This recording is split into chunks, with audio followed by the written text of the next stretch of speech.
Shia Waqf board के chairman Ali Zaidi साहब हमारे साथ मौजूद हैं बातचीत के लिए। सर, जेसीपी की बैठक चल रही है, उसमें आप भी मौजूद रहे। क्या चीज़ें चल रही हैं वहाँ पर, किन चीज़ों पर मंथन हो रहा है?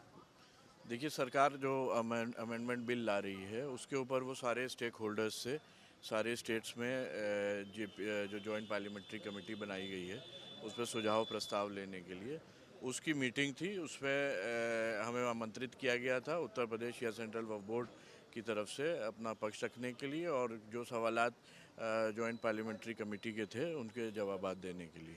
सर, सरकार से भी सवाल क्रॉस क्वेश्चनिंग हो रही थी आपकी संपत्तियों पर, आपने भी जवाब दिया। सुनने में आ रहा है कि बहुत बड़ी संपत्ति को सरकार ने अपनी बताया है।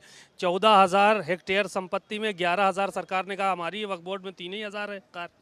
ये कुछ डेटा उनके पास है।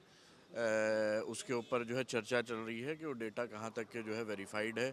वामसी पोर्टल को लेके जो है मुख्य रूप से जो है चर्चा का विषय रहा है, क्योंकि अमेंडमेंट बिल में उसको वक्फ संपत्तियों का जो है कि रजिस्ट्रेशन का और सब वेरिफिकेशन का बेस बनाया जा रहा है, जिसके ऊपर जो है शासन के रिप्रेजेंटेटिव ने बताया कि वामसी पोर्टल का डेटा जो है वेरीफाइड नहीं है।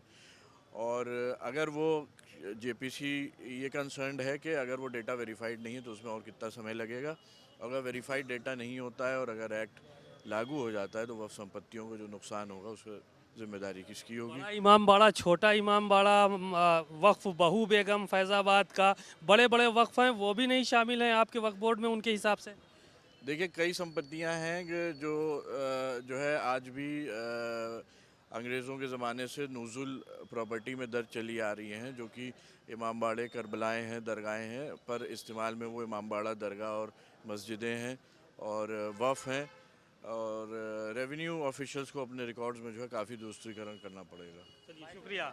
आपने अली जैदी साहब को सुना, तमाम बातें जो है वो उन्होंने कही और साफ तौर पर इस बात का जिक्र किया कि जो है वो सरकार की तरफ से जो डाटा प्रस्तुत किया गया वो डाटा दुरुस्त नहीं है। उसको लेकर जो है वो हम लोग मंथन कर रहे हैं और सरकार के जो रिप्रेजेंटेटिव जो प्रेजेंट करने के लिए आए थे, सरकार के रिप्रेजेंटेटिव आए थे, उनको कहीं ना कहीं पूरी तरह से जानकारी नहीं है।